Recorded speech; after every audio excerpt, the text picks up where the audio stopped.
rep 1, rep 2.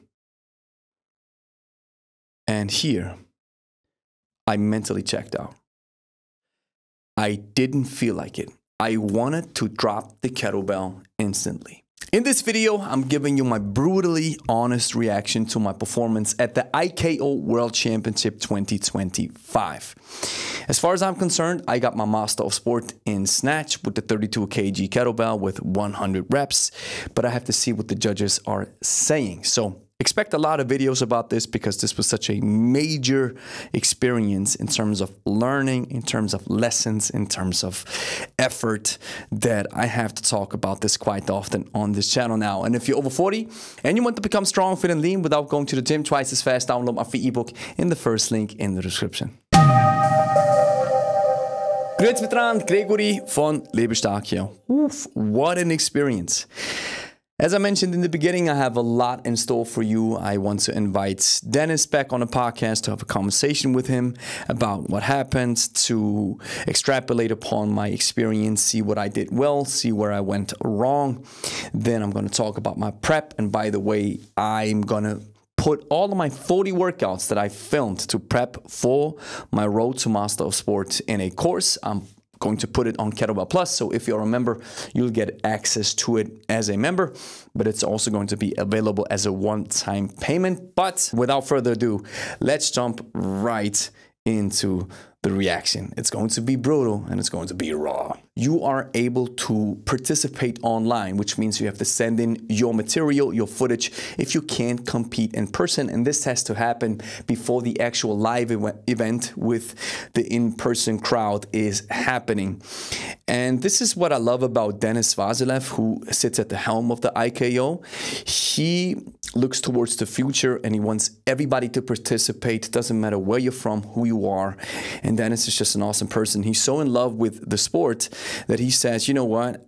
I want to make sure that everybody's able to compete and to participate. And this is probably, Dennis is one of those big reasons why kettlebell sport is growing and why many people find it. And I believe kettlebell sport seems to be a little bit hardcore. It is when you go into the professional realm, but it's such an awesome experience because you are actually taking part with, you are able to compete in 3 exercises: the snatch, the long cycle, as well as the jerk. And these are the most bang for your buck exercises that you can do anyway. So when you prepare for a competition like this, you will get into the shape of your life. So what you have to do then is you have to film the whole set, unedited, not manipulated, and then you have to film yourself as you step on the scale as the weigh-in.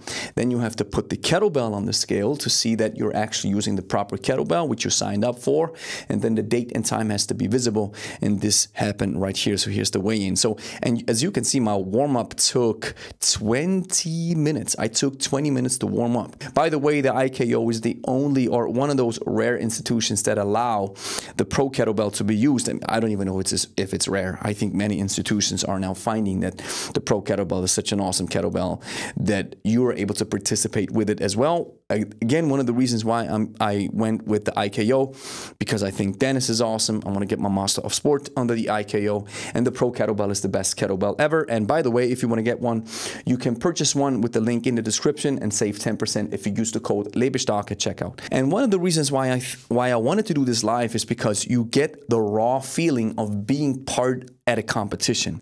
And if you're part of the competition, then you have some additional nervousness, some additional emotional suspense and excitement that can help you in the end to perform better. After my warm-up, after I've completed my 20-minute warm-up, I was already not feeling it. And one of the reasons why I believe I wasn't feeling it at the end of my prep was because I was mentally checked out. I didn't want to snatch anymore. I didn't feel like snatching. I was missing my other exercises. One of the reasons why my prep probably wasn't that good is because I prepped all along by myself. I wrote my own snatch programming, which, you know, at the end of the day, it was a good set, right? So I don't want to take anything away from it, but I knew I had more in the tank. But on this particular day, I just wasn't feeling it.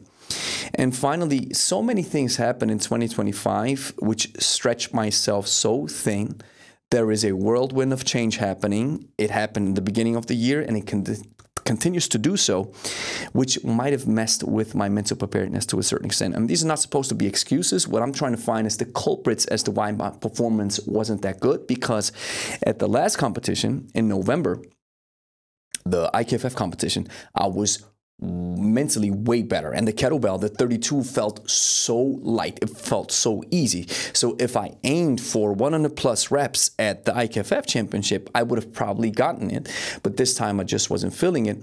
And maybe one of the reasons also might have been that it's just 3 months ago that I did a heavy competition with a 32 with 85 reps, and now 3 months later, I'm already again sitting at the podium and trying to compete with another competition, which, you know, probably took its toll on my body. But this is how you're supposed to go about it. You have a performance, and then you want to highlight what went well, and highlight what went wrong. And what I'm doing right here is I am checking my technique. The technique was fine, but even on that front, I just wasn't feeling it. So as the clock is running down, check this out. Rep 1, rep 2. And here, I mentally checked out. I didn't feel like it. I wanted to drop the kettlebell instantly. And this was crucial. This was crucial. I knew I'm not feeling it. The kettlebell is too challenging, even though my technique is way better now. I'm super happy with my technique, and that's one of the reasons why I hope that I was able to do 100 reps with a body weight of 69.8 kg, which puts me in the lightweight category. And I hope I got them all right so that I can get my Master of Sport. And by the way, I never did a 10-minute set with the 32 kg, which I wasn't able to do because my last set with the 28 kg for 10 minutes really cut open my hands, and then I wasn't able to go heavy for 2 weeks. I did some reps with the 32, but not in the sense of that I was really getting accustomed to a 10-minute set. So this was my first 10-minute set. So I didn't have the confidence, I didn't have the trust, but I have to say, I was able to keep a solid 14 RPM, so 14 reps per minute, which I was really, really happy with. So here, after 3 minutes, I felt it. After 3 minutes, my brain started really making noise. I knew that this was coming, but as you can see now, watch this. Watch how I'm still using a pendulum motion with these reps, right? You see the kettlebell drops, and then I go into the pendulum and I'll come back up, and watch as I go further. See, as I drop into a squat, I drop into the squat way too early because the kettlebell was way too heavy, and Angie recognized it immediately. She looked at my face and she told me after the competition, she told me, you know what, Gregory? I saw it. Rep 2, I saw. Today's not going to be it. But I forced myself to do it, and I had to switch sides. Look at my face, man. I had to switch sides way before. So I was able to pack on 40 minutes of work with the left side, which is my stronger side. But from a technical standpoint, it's not my favorite side. And so on the right side, I knew when she was counting down those reps, I knew you gotta force yourself to get to rep 100. And by the way, this is what Steve Carter, my mentor, told me. He said, Gregory, don't shuffle around. Drop the bell, pick it up, and stand. Right? So this is important. He told me when you shuffle around with the legs, you walk around, the judges might give it a no count, or they might terminate your set. So you have to be as still and as locked in as possible. And I was, but look, here's the issue now. As we move a little bit forward, here, watch this. Here, my brain already checked out, but I know I was a couple of reps right in front of the 100, and I knew, all right, let's go fast. Let's go get them. And this was a faster pace, so I went with my technique that I'm going to use a sprint, but the sprint was way too early, but I knew I'm not going to be able to last 10 minutes, so I went faster, and this was probably, I'm assuming this is going to be a no count, rep 100, probably. But with a body weight of 69.8 kg, 89 reps is Master of Sport, and I think I got it in the back. I'm just waiting for the judges to confirm my result. And here, look at my hands. And this is what they look like now, right?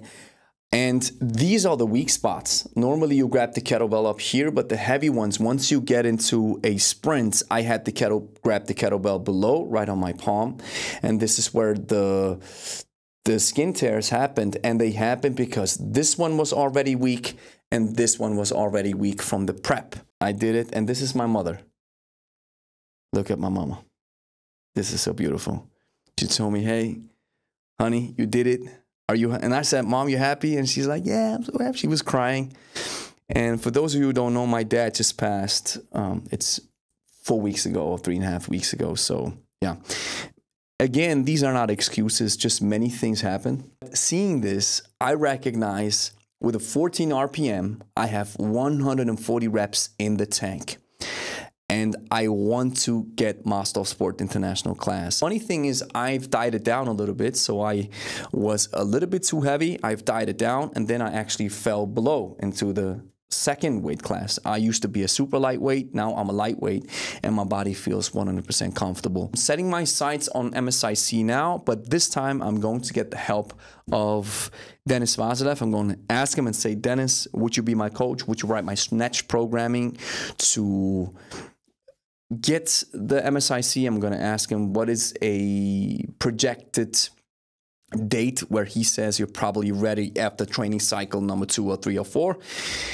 I don't know when this will be. Right now, I'm gonna drop the snatch for a little bit. So especially the 32 kg snatch, because the 32 kg is a soul eater, but I'm going to most definitely keep the snatch as part of my weekly program on Saturdays, where it's gonna be the 24. I'm gonna keep practicing. And what I'm not going to do is completely disregard it, because I've built up some solid stamina and endurance that I want to continue building on that front. But I'm really happy to move into my basic GPP programming now and to, you know, clear my head to a certain extent. And also, there's so many things that was attached to prepping, standing in front of the camera, filming everything, and then writing down the notes and making sure you strategize every plan and every move. And at the end of the day, I'm still happy. So if I get confirmation, I will be named officially Master of Sport in Snatch, which I hope that the judges will confirm it. So here's the next thing that you have to do. Clean and press that like and subscribe button. Share with a friend who's also interested in kettlebells. And if you made it this far, download my free ebook in the first link in the description called the Kettlebell Code. If you're over 40, 50, or 60, you don't have a lot of time, but you still want to take care of your fitness, this is where the kettlebell comes in. And I'm going to show you how to get started with my ebook. It's 100% free. You can download it in the link in the description or in the pinned comment.